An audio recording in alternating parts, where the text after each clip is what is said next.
ህሊና ሲነጻ ዓለም ሁሉ የናንተ ነው። ቅዱስ ህሊና ካላችሁ ዓለም ሁሉ የናንተ። ብዙ ነገር ሞልቷችሁ የተልከሰከሰ ህሊና ከሚኖራችሁ ምንም የሌላችሁ ንጹህ ህሊና ያድርጋችሁ መድኃኒዓለም። ንጹህ ህሊና ያለው ሰው ባለጸጋ ነው እያልኳችሁ፣ በዓለም ላይ ያለ ፍጹም ባለጸጋ ያንን የሚጠብቅበት ስርዓት አለው። እኔ ችግር ዝርዝር ትቻችሁ አልሄድም፣ መፍትሄውን ነግራችኋለሁ። ንጽህና ሲጎል የምን ሞት ይመጣል? አንደኛ የስጋ ሞት በሉ እንጂ። እርግጠኛ ሆኜ ልንገራችሁ አንድ ነገር፣ የሚሞቱ ሰዎች የበዙትና ሀገራችን የምትታመሰው በክፉ ሰዎች ነገር መጎንጎን አይደለም፣ በእኛ መርከስ ነው። እኛ ንጹህ ከሆን ክፉ የሚመክሩ ሰዎችን ምክር ማን ያደርገዋል? እግዚአብሔር ይሽረዋል።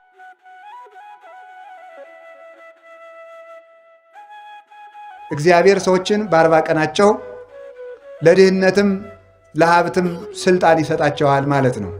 ይህንን ይዘው ሰዎች የ40 ቀን ዕድሌ ይላሉ። አዲያ እንደዚህ ከሆነ እግዚአብሔር ሰውን በ40 ቀኑ በእናቱ ማኅፀን አንተ ድሃውን አንተ ባለጸጋውን ብሎ የሚፈርድበት ከሆነ ሰዎች ድሃ ለመሆናቸው ተጠያቂው እግዚአብሔር ነው ማለት ነው። አንተ ለሲኦሉን አንተ ለገነቱን ብሎ የሚፈርድበት ከሆነ ሰዎች ኃጢአተኛ ለመሆናቸው ተጠያቂው እግዚአብሔር ነው ማለት ነው። አንተ ሊቅሁን አንተ ደንቆሮሁን ብሎ እግዚአብሔር የሚሾም ከሆነ እግዚአብሔር ሰዎች ደንቆሮ ለመሆናቸው ወይም ሰዎች ንፉግ ለመሆናቸው ወይም አመፀኛ ነፍሰ ገዳይ ለመሆናቸው ተጠያቂው እግዚአብሔር ነው ማለት ነው። እንደዚያ ከሆነ ደግሞ በኃጢአተኞች ሊፈርድባቸው አይገባም። ምክንያቱም እሱ ፈርዶባቸዋልና ምንም ማድረግ ስለማይችሉ ክፉ ይሰራሉና ማለት ነው።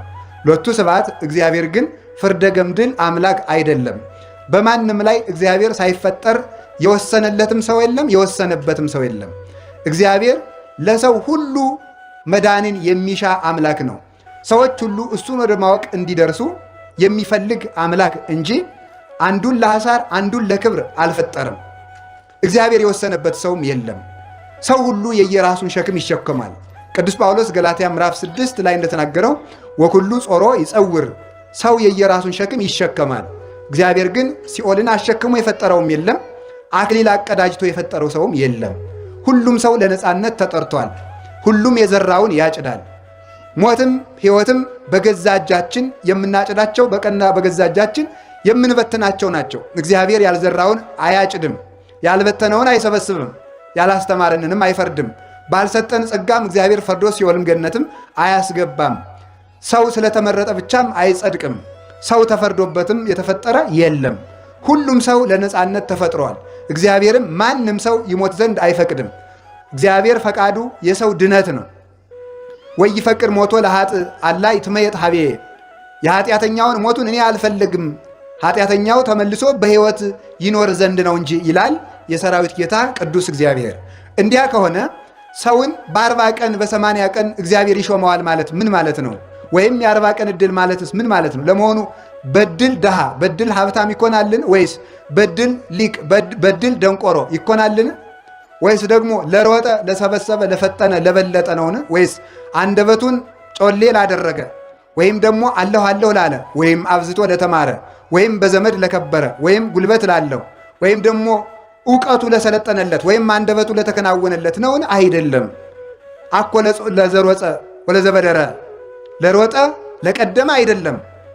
አሁን ታዲያ እንዴት እንሁን? እግዚአብሔር ሰዎችን መርጦ ካስቀመጠ እናንተ የምትድኑ ናችሁ ብሎ ከመረጠ እኛን ካልመረጥነን ምን ያለፋናል ብለን መጠየቅ እንችላለን። ልፋታችን ከንቱ ነዋ። ምክንያቱም የተወሰነልንን ስለምናገኝ ብለን እግዚአብሔርን መሟገት እንችላለን። ደግሞስ ለምን ጹሙ ይለናል? ለምን ጸልዩ ይለናል? ለምን ስገዱ ይለናል? ለምንድን ነው አስቀድሱ የሚለን እግዚአብሔር? ለምንስ ይሰብከናል? ለምንስ ሕግን ይጽፍልናል? ለምን መምን ይሾምልናል? ለምንስ ካህናትን ሾመልን? ለምን ሲኖዶስን አስቀመጠ? ለምንስ ወጥቶ ወርዶ አስቀመጠ? ወይስ ደግሞ እሱ የድርሻዬን ተወጥቻለሁ ብሎ እንደ ግድ የለሽ መምህር የድርሻዬን ከተወጣው ሰው የራሱ ጉዳይ ለማለት ነውን? እግዚአብሔር እንደ ሰው የድርሻዬን አድርጌያለሁ ብሎ ከተጠያቂነት ለማምለጥ ብቻ ብሎ የሚሰራ አምላክ አይደለም። እግዚአብሔር በርኅራኄ የሚሰራ ነው። በርኅራኄ የሚሰራ ነው። በዚህ ዓለም የሚሰጡ ሰዎች ብዙ ናቸው። ግን ስላገኙ የሚሰጡ ሰዎች አሉ። ለመመስገን የሚሰጡ ሰዎች አሉ። ክብር ፈልገው የሚሰጡ ሰዎች አሉ። ስም ፈልገው የሚሰጡ ሰዎች አሉ። ለመኩራት የሚሰጡ ሰዎችም አሉ። ወይም ደግሞ እንዲሁ የሚሰጡ ሰዎችም አሉ። ርኅራኄ በርኅራኄ የሚሰጥ ግን እግዚአብሔርና እሱን የመሰሉ ቅዱሳን ናቸው። እንዲያ ከሆነ እግዚአብሔር በማንም የማይፈርድ ከሆነ ፍርዱም ትክክል ከሆነ በባህሪውም አድሎ ከሌለበት እግዚአብሔር በ40ኛው ቀን ይሾማልን ብንል አዎ ይሾማል። እሱ ምንድን ነው? ቅዱስ አትናቴዎስ በቅዳሴው እንዲህ ብሎ ይናገራል። ኦ ዘታወፅኦ ለሕፃን ማቁሄ ብሲ ወትፌኖ ውስተ ከርሰ ብሲት ወትጠበልሎ በሰፋድል ረቂቅ ወትሰይሞ ወበ40 ዕለት ትሰይሞ እመኒ ለነዲ ወመኒ ለብኢል እንዘማይ ውእቱ ታረገው በጥበብከ። አቤቱ ሕፃኑን ከእናቱ ከአባቱ አብራክ ከፍለ በእናቱ ወገም በእናቱ ማይፀን ልከ ውሃውን አርግተ ተስሎ ተመልክ ሰጥተህ የምትፈጥረው ሆይ አንተ በ40ኛው ቀን ሰውን ለድህነትም ሆነ ለሀብት ለሲኦልም ሆነ ለገነት ትሾመዋለህ ይላል መጽሐፍ። ምን ማለት ነው ብትሉኝ፣ እግዚአብሔር በ40 ቀን ማንንም አይሾምም። ታዲያ ምንድነው? ሰው ቢሰራ የሚበለጽግበትን ቢሰንፍ የሚደህይበትን እጅ ይሰጠዋል ማለት ነው። ቢሰግድ የሚኮነንበትን ኮርትሞ ቢቀመጥ የሚኮነንበትን ቢሰግድ የሚጸድቅበትን እግር ይሰጠዋል ማለት ነው። ቢሰጥ የሚጸድቅበትን ቢቀማ የሚኮነንበትን እጅ ይሰጠዋል ማለት ነው። ኃላፊነቱ በእጅ ነው። ኃላፊነቱ በአንደበቱ ነው። ቢያመሰግን የሚጸድቅበት ቢራገም የሚኮነንበትን አፍ ይሰጠዋል። ስልጣኑ ግን የእሱ ነው። የሆኑ ሰዎች ወፍን በእጃቸው ጨበጡና አንድ አባትን ሂደው ያችን ወፍ በእጃቸው ይዞ አባ ይቺ ወፍ ሙታለች አለች አሏቸው። ሙታለች ቢሏቸው እያት እስኪ ብለው ሊለቋት ነው። አለች ቢሏቸው ጨብጠው ሊገሏት ይኸው ሙታለች ሊሉ ነው። ነፍሷም ሞቷም ሕይወቷም በእጃችሁ ነው አሉ። ሞቷም ሕይወቷም በእጃችሁ ነው። ሰው ሞቱም ሕይወቱም በእጁ ነው። በገዛ እጁ ሰው ሲኦልን ይወርሳል። በገዛ አንደበቱ ሰው መንግሥተ ሰማያትን ይወርሳል። ሞት ወሕይወት ውስተ እደ ልሳን እምቃልከ ትጸድቅ እምቃልከ ትትኰነን። ከቃልህ የተነሳ ትጸድቃለህ፣ ከቃልህ የተነሳ ይፈረድብሃል። ሞትም ሕይወትም በአንደበት እጅ ነው ይላል ማቴዎስ ምዕራፍ 12 ቁጥር 36 ላይ ሲናገር። ስለዚህ እግዚአብሔር ሰውን ለሲኦልም ለገነትም አልመረጠም። ሰውን ሁሉ እግዚአብሔር የጠራው ለገነት ነው። ያን ጥሪውን ተቀብሎ አቤት ብሎ ስራ ሰርቶ ጸንቶ መገኘት ደግሞ የሰው ድርሻ ነው። ስለዚህ እግዚአብሔር በ40ኛው ቀን ይሾማል ማለት ብንሰራ የምናገኝበትን ባንሰራ የምንጎዳበትን አካል በ40 ቀን ስለሚሰጠን ነው። ተምረን የምንጸድቅበትን አንሰማም ብለን የምንኮነንበትን አይምሮ የሚሰጠን ያን ዕለት ስለሆነ ያን ያገኘንበት ቀን የ40 ቀን ዕድል የተባለ ያ ነው እንጂ ለተለዩ ሰዎች በ40 ቀናቸው የተሰጣቸው ጸጋ የለም። ስለዚህ እግዚአብሔር ሁሉንም ለድህነት የመረጠ አምላክ ነው። ለድህነት መርጧል። ያንን ምርጫ መቀበል የሰው ልጅ ድርሻ ይሆናል ማለት ነው። ስለዚህ መዳናችን በማን እጅ ነው ያላችሁኝ እንደሆነ በገዛ እጃችን የተያዘ ነው። ስለዚህ እግዚአብሔር ሲራክን እንዲህ አድርጎ መርጦ ከመከራ መካከል ጥበብን ገልጦ አሰልጥኖ ምስጢራትን በሙሉ አፍሶለታል። እኛንም በተመረጥንበት ጸንተን እንድንኖር አምላከ ቅዱሳን ይርዳን። እንደዚህ ከሆነ ገንዘብህን በከንቱ አታባክን ማለት ነው። እሱም እንደዚህ ብሏል። ትንቢተ ኢሳይያስ ላይም የሰራዊት ጌታ እግዚአብሔር ሕዝቤ ረሃባቸውን ለማይከላ ጥማቸውን ለማይቆርጥ ነገር ገንዘባቸውን ይበትናሉ ይላል የሰራዊት ጌታ እግዚአብሔር ይላል። ሰለስቱ ምዕት 318ቱ ሊቃውንት በፍትህ ሥጋዊ ወይም በፍትሐ ነገሥት 41ኛው አንቀጽ ላይ ወይደለው ለክርስቲያናዊ ይዝሩ ንዋዮ፣ ክርስቲያን ገንዘቡን ሁሉ ሊበትን አይገባውም፣ ገንዘቡን በአግባቡ መያዝ አለበት ተብሎ ተነግሯል። እንግዲህ ለገንዘብም አትጨነቁ ተብለናል፣ ገንዘባችሁን አታባክኑም ተብለናል። እነዚህን ሁለት ነገሮች ሰው አስታርቆ መኖር አለበት። ገንዘብ አትውደዱ ያለ መጽሐፍም ትክክል ነው። ገንዘብን በአግባቡ የያዙ መጽሐፍም ትክክል ነው። ሁሉም እንዳያያዙ ነው። እንዲህ ከሆነ የእኛ ገንዘባችን ምንድን ነው የሚለውን ነግሬ ያባከንነው ገንዘብ ካለ እሱን በአግባቡ እንድንይዝ ነግራችኋለሁ። እግዚአብሔር ከሁላችን ጋር ይሁን። ያባከንነው ገንዘባችሁ ወይስ እግዚአብሔር የሰው ልጅ መጀመሪያ ለሰው ልጆች የሰጠው ገንዘብ ምንድን ነው ልትሉኝ ትችላላችሁ። እግዚአብሔር ለሰው ልጆች መጀመሪያ የሰጣቸው ገንዘብ ንጽሐ ጠባይ ይባላል። ንጽሐ ጠባይ ወይም ንጹሕ ተፈጥሮ ማለት ነው። ንጹሕ ተፈጥሮ እግዚአብሔር ለሰው ልጆች የሰጣቸው ገንዘብ ነው። መጀመሪያ ስንፈጠር እግዚአብሔር የሰጠን ገንዘብ ንጹሕ ተፈጥሮ ነው። ያ ገንዘባችን ነው፣ እግዚአብሔር የሰጠን ገንዘብ። እንደምታውቁት የመጀመሪያው ሰው አዳም ነው። እናታችን ደግሞ ሔዋን ናት። ጀማሪ ሰባኪ ስብከት ሲጠፋው ከአዳምና ከሔዋን ሰፈርዶ ይደበቃል ይባላል።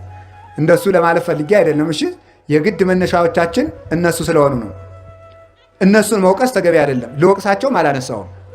ስለዚህ አዳም ምን ተረሰይናከ ይላል አትናቴዎስ። አዳም እንዲያው ምን አደረግን?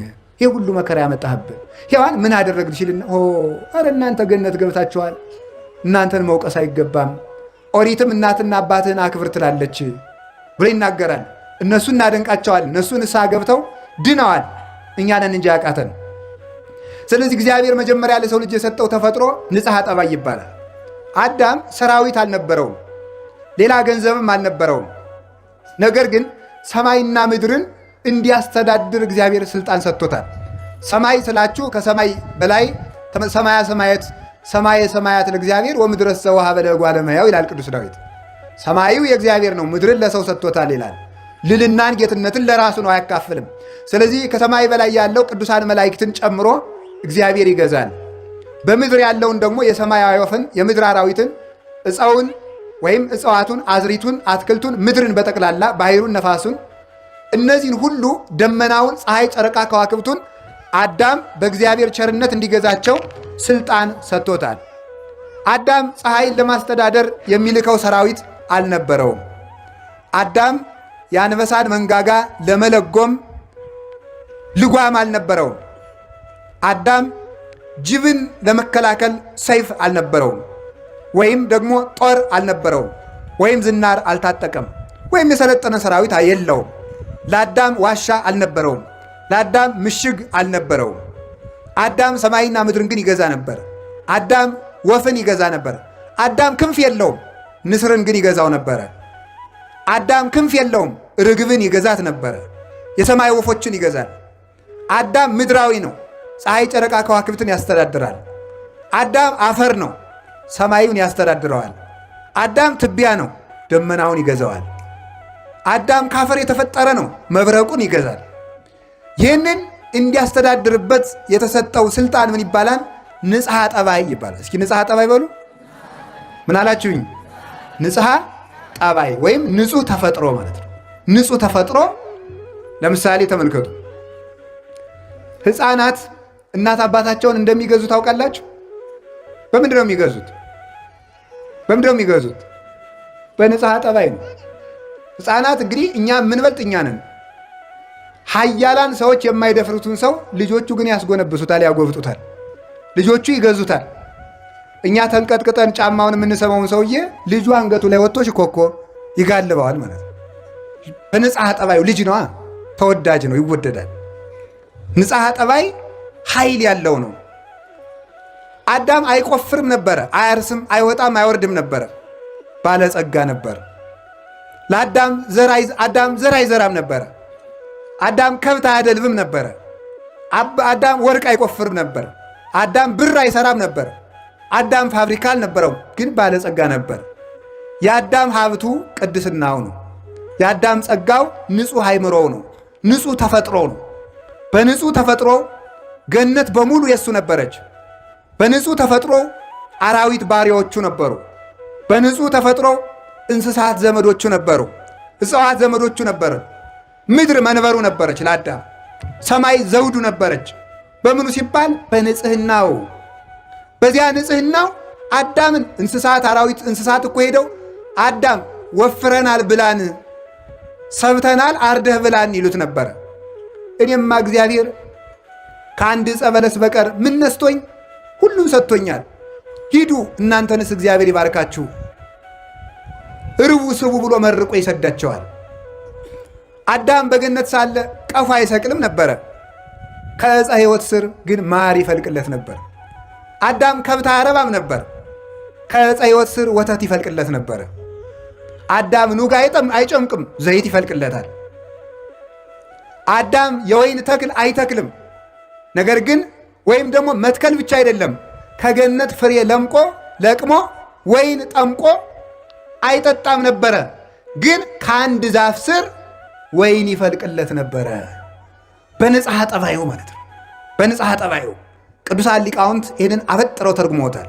ዕፀ ሕይወት የሚባል በገነት መካከል የተፈጠረ ንጉሠ እጽዋት የሆነ የእጽዋት አለቃ የሆነ ታላቅ ዕፅ አለ። ከዚያ ማር ወተት ይፈልቅለታል፣ ዘይት ይፈልቅለታል፣ ወይን ይፈልቅለታል። ይህንን ቅዱሳን ሊቃውንት ሲተረጉሙት ዕፀ ሕይወት የተባለ መስቀል ነው ብሎ ይተረጉማል። ዕፀ ሕይወት የተባለ መስቀል ነው። ከዚያ የፈለቀው ማር ኢየሱስ ክርስቶስ ነው፣ መራራውን ዓለም ያጣፈጠው። ከዚያ የፈለቀው ወተት ኢየሱስ ክርስቶስ ነው። አብ ሐሊብ፣ ወልድ ሐሊብ፣ ወመንፈስ ቅዱስ ሐሊብ፣ አሐዱ ውእቱ ሐሊብ ዛልወቱ ትውስት እንዲል አብ ሐሊብ ነው፣ ወልድ ሐሊብ ነው፣ መንፈስ ቅዱስ ሐሊብ ነው እንዲል ቅዱስ ጴጥሮስ ምን ይላል? መቀላቀል የሌለበት አንድ ሐሊብ ነው ማለት በአንድነቱ ርባዬ ጭማሬ፣ በአንድነቱ ምንታዌ በሦስትነቱ ርባዬ የሌለበት።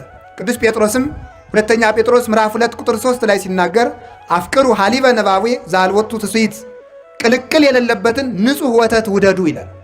ንጹሕ ወተት፣ ንጹሕ ሕግ፣ አንድም ሥላሴን ውደዱ። አንድነታቸው በሦስትነታቸው የማይቀለቀል፣ አንድነታቸው በሦስትነት የማይከፈል፣ ሦስትነታቸው በአንድነታቸው የማይጠቀለል ሥላሴን ውደዱ። ወተት የተባለ ክርስቶስ ነው፣ የሚያሳድገን እርሱ ስለሆነ። ወይን የተባለ እሱ ነው። ሰሎሞን እንዲህ ይላል በምሳሌው ላዘነ ሰው ወይን ስጡት አለ። እውነት ያዘነን ሰው ወይን ብናጠጣው ሐዘኑ ይርቅለታልን? አይርቅለትም። አዎ ለምሳሌ ገንዘቡ በባንክ ይወረሳል የተባለ ሰው የባንክ ዕዳው ሲያናውዘው ወይን ብናጠጣው ትክክለኛ ደስታ ይሆናል? አዎ ለጊዜው በእንቅልፍ ይረሳዋል። ሲነቃ ግን ዕዳ አለብህ ይለዋል። አይምሮ ሊለቃው አይችልም።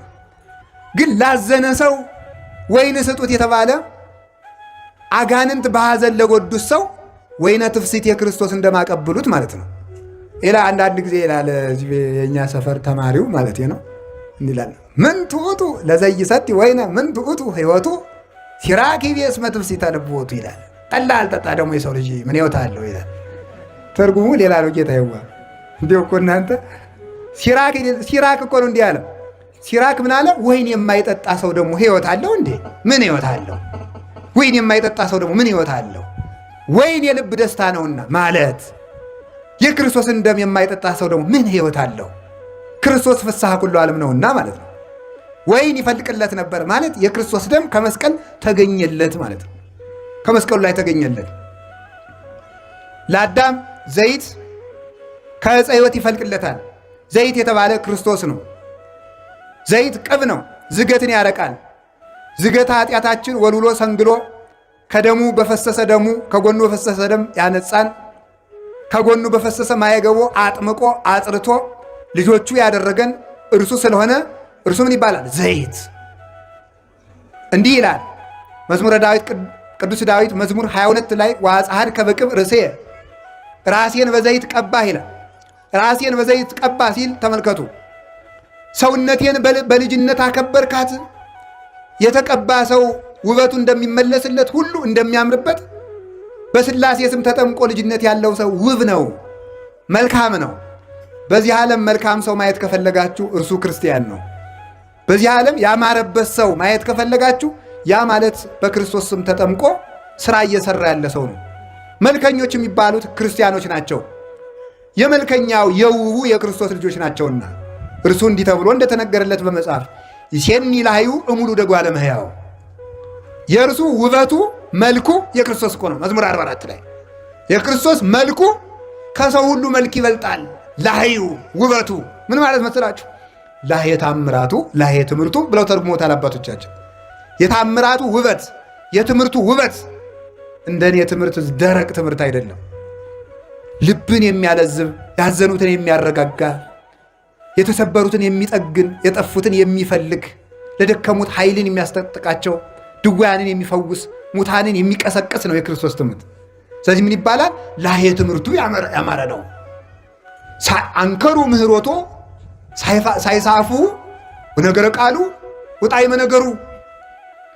ሶስት ነገር ነበረው ክርስቶስ ሲያስተምር፣ ሳይሳፍ የአንደበት ቅልጥፍና፣ ሞገሰ ቃል የቃሉ መፈራት መከበር ግርማ፣ ጣዕመ ነገር የአንደበቱ መጣፈጥ። እየፈጠነ ሰው የሚገርማችሁ ቸኩሎ ሲናገር ግርድፍድፍ ያደርጋል። ቸኩሎ ሲናገር ሲዘገይ ደግሞ ይለዝበታል ነገሩ። ሳይሳፍ ቀልጠፍ ቀልጠፍ ቀልጠፍ ብሎ መናገር አለበት። ሰለስቱ ምዕት በቅዳሴ አይደለም ሃይማኖተ አበው ምዕራፍ 22 ላይ እንዲላሉ ለቄሱ ሲናገሩ ቄስ ማለት ይላል ወኩን በሊሃ ልሳን አንደበትህ የተሳለ ይሁን ለብላቢ አትሁን ማለት ነው። አስረግጠህ የምትናገር አስረግጠህ የምታነብ አንደበትህ የተሳለ ይሁን፣ ቀልጣፋ ሁን። ካህን እያለ አያወገም።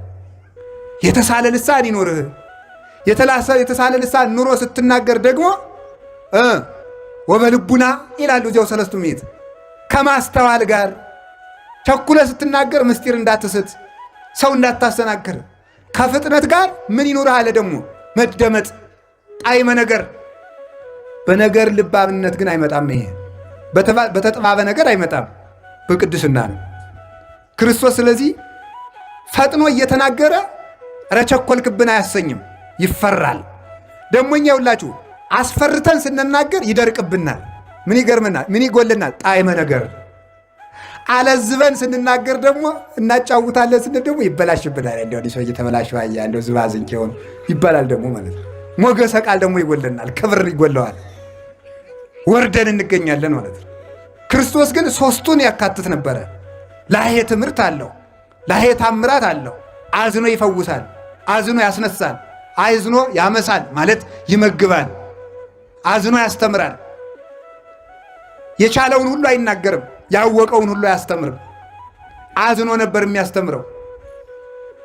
ለማይነገረው አይነገርም። ሐዋርያት አንድ ቀን ሰብስቦ እንዲህ አላቸው። አንድ ትልቅ ምስጢር ሊነግራቸው ፈልጎ በዚያ ሰዓት ግን ያንን መሸከም የሚችል ጆሮ እንደሌላቸው አየና ወበየ ብዙ ነገር ዘነግረክሙ፣ ብዙም የምነግራችሁ ነገር ነበረኝ። ወባይቱ ኢትክሉ ይእዜ ጸዊሮቶ፣ ነገር ግን ዛሬ ልትሸከሙት አትችሉም ማለት። ጊዜ እያየ ነበር የሚያስተምር። ያወቀው ሁሉ አይዘረግፍም ነበረ። አዛኝ መምህር ነው። ይህን ይዘው ሊቃውንቱ ደግ መምህር፣ ደግ ሐኪም፣ ደግ እረኛ ይሉታል፣ ደግ አባት ይሉታል። ደግ እረኛ በጎዳለበት ይሄዳል፣ ክርስቶስም እኛ ወዳለንበት መጣ። ደግ ሐኪም ከቤት ሄዶ ያክማል፣ ክርስቶስም በቤታችን መጥቶ አዳነን።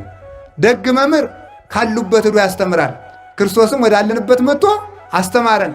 ደግ ንጉሥ የግዛቱን መጎዳት ወርዶ ያያል ከዙፋኑ፣ ክርስቶስም ደግ ንጉሥ ነውና ከመንበሩ ከሰማይ መንበሩ መጥቶ እኛን ጉዳታችን አይቶ መልሶ በመንበሩ ላይ አነገሰን ማለት ነው። ስለዚህ ጌታችን ኢየሱስ ክርስቶስ የውበት ምንጭ ስለሆነ ላህይ ይባላል። ስለዚህ መስቀል የልጅነት ምንጫችን፣ የጥማት መቁረጫችን፣ የውበታችን ምንጭ፣ ማደጊያችን፣ የምናድግበት ወተት የፈለቀበት፣ ሐዘናችን የሚርቅበት ወይን የፈለቀበት ነውና ዕፀ ሕይወት።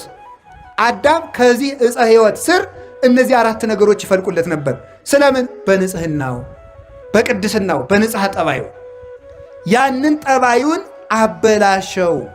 ገንዘብህን በከንቱ አትበትን ማለቱን ማለት መስላችሁ? ንጽህናህን በከንቱ አትጣል ማለት ነው። እስኪ በሉ ሁላችሁ ንጽህናህን በሉ። በምን አትጣል? በከንቱ አትጣል። ንጽህና ብቻዋን ነበረች አዳምን አንግሰው የምትኖረው። ንጽህናን ምን አጎደላ ስትሉ? ስግብግብነት፣ አልጠግብ ባይነት ንጽህናን አጎደለ። ከዚያስ ድሮ እኮ ሰውና አንበሳ ጠበኛ አልነበሩም። አንበሳ ሂዶ የአዳምን እግር ይሊስ ነበር። ሰውና ጅብ ጠበኛ አልነበሩም። ሰውና ነምር ጠበኛ አልነበሩም። ሰውና እባብ፣ ሰውና ዘንዶ ጠበኛ አልነበሩም። ሰውና አይጥ፣ ድመት፣ ጉርጥ ጠበኛ አልነበሩም። ሰላማዊያን ነበሩ። በማን አማካኝነት? በንጽህና አማካኝነት። የአዳም ንጽህና ሲጎል ግን ምን ሆነ? ጅብም አዳምን እበላለሁ ማለት፣ እባብም እነድፋለሁ ማለት፣ ዘንዶም እውጣለሁ ማለት፣ ነምርም በጥፍሬ እዋጋለሁ ማለት። ንጽህና ሲጎድል ወዳጆቻችን ሁሉ ጠላት ይሆናሉ፣ ከአጠገባችን ይሸሻሉ። የኃጢአት ችግሩ አንደኛ እግዚአብሔርን፣ ሁለተኛ ወዳጅን፣ ሶስተኛ ራስን ያሳጣል ይላል ሊቅ። አንደኛ ማንን ያሳጣል? እግዚአብሔርን። ሁለተኛ ማንን ያሳጣል? ራስን። ሶስተኛ ማንን ያሳጣል? ወዳጅን ያሳጣል። አዳም ንጽህና ሲጎለው የእግዚአብሔር ክብር ከሱ ላይ ጎደለ። ሲጎለው ራቁቱን ተገፈፈ፣ በገዛ እጁ ተሰደደ። ኃጢአት ያሰድዳል፣ እርኩሰት ያሰድዳል፣ ንጽህና ያነግሳል። ከዚያ አስተመልከቱ፣ አዳም ማንን አጣ? ንጽህናውን ሲያጣ ራሱን አጣ። ራሱን አጣ ማለት ነው። አዳም ሆይ የሞት ሞት ሙት ተብሎ ተፈረደበት። በሞት ራሱን ያጣ ንጽህናውን ሲያጣ ነው። ንጽህና ራስን ያሳጣል። ሶስተኛ ማንን ያሳጣል? ወዳጅን ሁሉ ያሳጣል። የገዛ ሚስቱ ወዳጁና ጠላት ሆነችበት፣ ጠላት። እንኳንስ ከብቶች፣ እንኳንስ ላሞች፣ እንኳንስ አንበሶች፣ እንኳንስ ነምሮች ይቅርና መሬት ራሷ ለአዳም ጠላቱና ተነሳችበት። በዚህ ትደነቃላችሁን? የገዛ ሰውነቱ ለአዳም ጠላት ሆነበት። ምን አበቀለበት? እሾህ። ኦሪት ዘፍጥረት ምዕራፍ 3 ቁጥር 17 ላይ እግዚአብሔር ምን አለው? ተብቀልቱ ብላ በአፈ ገጽከ ለታብቁል ምድር ሶከ ወአሜከላ በእንቲአከ ምድር በአንተ ምክንያት እሾህ ታብቅል አለው። እሾህ ታብቅል። እጽዋት ከአዳም ስህተት አስቀድሞ እሾህ አልነበረባቸውም። አጋፍ፣ ኩርንችት፣ ግራር የሚባል እሾህ የለም። የአዳም እርግማን ከእጽዋት ላይ እሾህን አበቀለ። በሰሙ በወድቁ የአዳም ሰውነት በሽታ አበቀለ፣ ደዌ አበቀለ። ከዚያ በኋላስ ደግሞ ክፉ ሕሊናን አበቀለበት። ፍቶታት፣ እኩያት፣ ኃጣው፣ እርኩሳት ሰለጠኑበት። ስለዚህ ኃጢአት ይላሉ ሊቃውንት 4 አይነት ሞት ያመጣል ይላሉ። የመንፈስ ሞት፣ የሥጋ ሞት፣ የሕሊና ሞት እና የዘላለም ሞት 4 ሞቶችን ይወልዳል። ማን? ኃጢአት። ንጽሕና ደግሞ ከነዚህ ነው። የሥጋ ሕይወት፣ የነፍስ ሕይወት፣ የሕሊና ሕይወት፣ የዘላለም ሕይወት ማን ይሰጣል? ንጽሕና።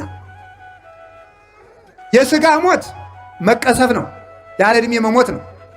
አዳም በ935 ዓመቱ እንዲሞት እግዚአብሔር አልፈቀደም ነበር። ዘላለም እንዲኖር ነበረ ዕድሜው። ዕድሜው የተቆረጠ በንጽሕና ጉድለት ነው። ቅስፈት የሚመጣ በንጽሕና ነው። ንጽሕና ሲጎል ቅስፈት ይመጣል። የሰው ዕድሜው ዛሬ ቢበዛ ስንት ነው? 70 ወይም 80። አዳም ያተረፋት እንዳረጎት ዛሬ እኛ እንኖራለን ማለት ነው።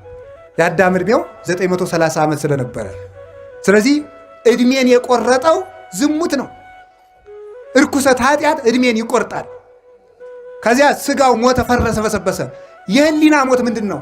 ቀቢጸ ተስፋ፣ ብቸኝነት፣ ብሶት፣ ኃጢአት፣ በሕሊና መውጠት መውረድ፣ መታወክ፣ ሰላም ማጣት፣ እየበሉ መራብ፣ ለብሶ መብረድ፣ ከሰው መሃል ሆኖ ብቸኝነት፣ ተሹሞ ሽረት፣ ውርደት፣ ድካም፣ ምንም እርካታ ቢስ መሆን፣ ደስታን ማጣት፣ ስደተኛ መሆን፣ ከቤት ውስጥ ተቀምጦ መቅበዝበዝ፣ ሀገር ባለበት ከተማ መሃል ተቀምጦ ሰው ሁሉ ሙቶ አልቆ እኛ ብቻችን የቀረን እስኪመስለን ድረስ የብቸኝነት ስሜት መኖር፣ ምድር መጥበብ፣ የት ልሄድ ማሰኘት። አንድ መነኩሴ ጀማሪ መነኩሴ ነው። ገዳም ሂዶ ኃጢአትም ቢያለው ገዳም ገብቶ ኋላ ለአንድ ትልቅ አባት ሂዶ አባቴ ኃጢአትም ቢያለኝ አለው።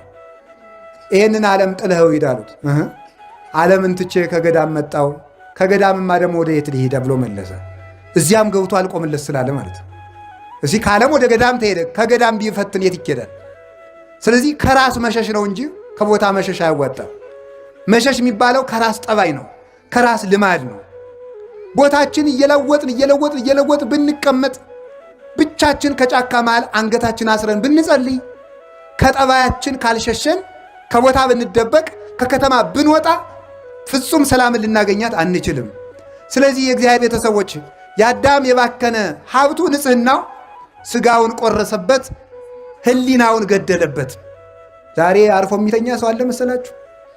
ሰው መንኩሶ አያርፍ፣ ሰው ዲቁና ያዙ አያርፍ። ሰው እኮ እየቀደሰም ማረፍ አቃተ። ሰው እየሰበከም አያርፍ፣ ሰው መንኖም አላርፍ አለ፣ ተሹሞም አላርፍ አለ። ሰው ቤት ሰራም ምንም አለ አላረፍ፣ አገባም አያርፍ። አይኑ ዞር ማለት ሰው አላርፍ አለ። የሚያሳርፍ ንጽሕና እንጂ ሕሊና ሲነጻ ዓለም ሁሉ የእናንተ ነው።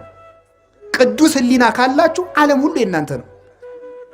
ብዙ ነገር ሞልቷችሁ የተልከሰከለ ሕሊና ከሚኖራችሁ ምንም የሌላችሁ ንጹሕ ሕሊና ያድርጋችሁ መድኃኒዓለም።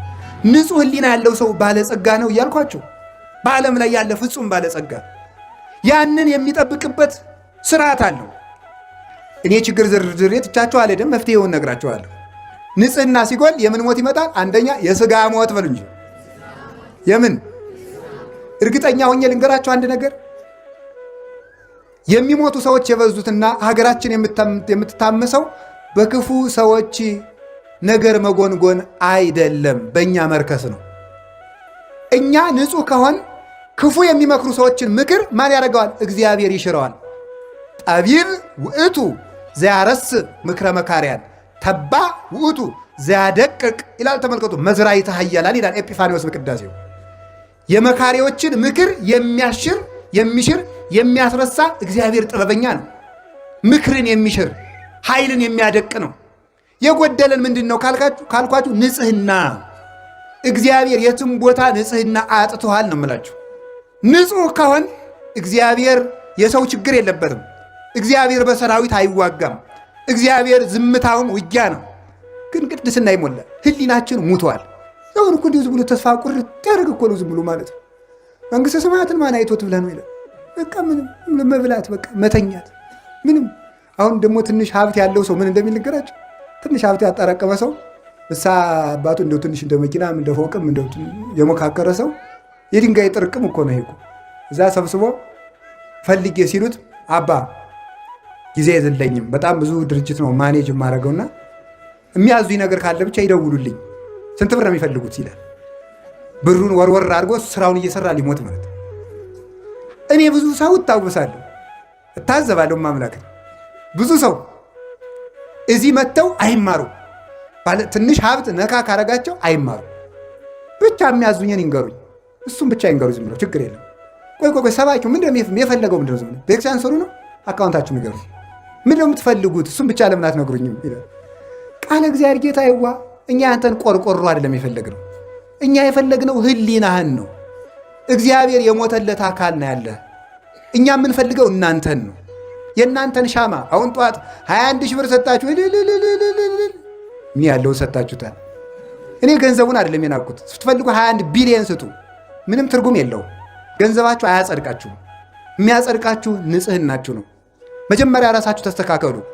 ካልሆነ ግን ኃጢአት እየሰራ ለእግዚአብሔር 100 ሺህ ብር ሰርቃ 50 ሺህ ብር ስላመጣ እግዚአብሔር በጉቦ ሊምርህ ነው። እንደዚህ ያለ ነገር የለም። እግዚአብሔር የሚያየው መጀመሪያ ንጽህና ነው። የእግዚአብሔር የዓይኑ ማረፊያ ንጽህና ነው። እግዚአብሔር የሚያየው ወደሱ ነው። የህሊና ሞት በአዳም ላይ መጣበት። ከዚያስ ምን መጣበት? የነፍስ ሞት። ነፍሱ ጨለመችበት። ሞታ ለነፍስ ሪቅም እግዚአብሔር፣ የነፍስ ሞቷ ከእግዚአብሔር መራቋ ነው። መጨረሻ ላይ ዘላለም ሞት ነገሰበት በአዳም። ንጹህ ስትሆኑሳ አካላችሁ በሙሉ ከኃጢአት ንጹህ ሲሆንሳ ምን ታገኛላችሁ? ስጋችሁ ያለ ጊዜው አይሞትም። ህሊናችሁ ልዑል ነው። ህሊናችሁ ትልቅ ነገር ያስባል።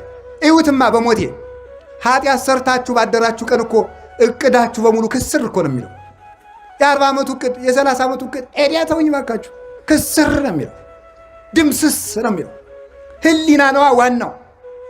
ሰው እኮ ይህን አደርጋለሁ ከዛሬ በኋላ የሚቀጥለው ሳምንት አስቀድሳለሁ፣ እጸልያለሁ፣ ከዛሬ በኋላ እጾማለሁ ይልና ሰኞ በዝሙት ተሰናክሎ ካደረ ያ ሁሉ ይከስራል፣ አጣጥፎ ይተኛል። ለምን? ዲያብሎስ ደግሞ እንዲህ ብለህ ብትጸልይ አታፍርም ይለዋል። እዚያ ኋላ ሄደ። አጋንንት ስርዓት አላቸው። መጀመሪያ ጸሎት የማቋረጥ ሰይጣን አለ። ጸሎት የማቋረጥ ሰይጣን ለዝሙት ሰይጣን ያስረክባል። የዝሙት ሰይጣን ለተስፋ መቁረጥ ሰይጣን ያስረክባል። እንዲህ እያለ ነው ሰው የሚጠፋው ማለት ነው። መጀመሪያ ጸሎቱን ያስቋርጠዋል። ኃያልን ሰው ካሰሩ በኋላ ሀብቱን መዝረፍ እንደማይቸግረው የጸሎት እጅግሩን ካሰረ ጸጋውን መግፈፍ አይቸግረውም። ከዚያ በኋላ በዝሙት ይጥለዋል። ከጣለው በኋላ ተስፋ ያስቆርጠዋል። እንዲህ ብለህ ብትመለስ እግዚአብሔር የሚምርህ አይምሰል ይለዋል። ተሸንፎ ከዚያ በኋላ በሰንሰለት እንደሚጎተት ውሻ እጅግሩን ለዲያብሎስ አስረክቦ የኃጢአት ባሪያ ሆኖ ይኖራል። ከዚያ ቀና የምንለው ተስፋችንን በመቀጠል ነው። ወገኖቼ ከኃጢአት ሞት እግዚአብሔር ይሰውረን።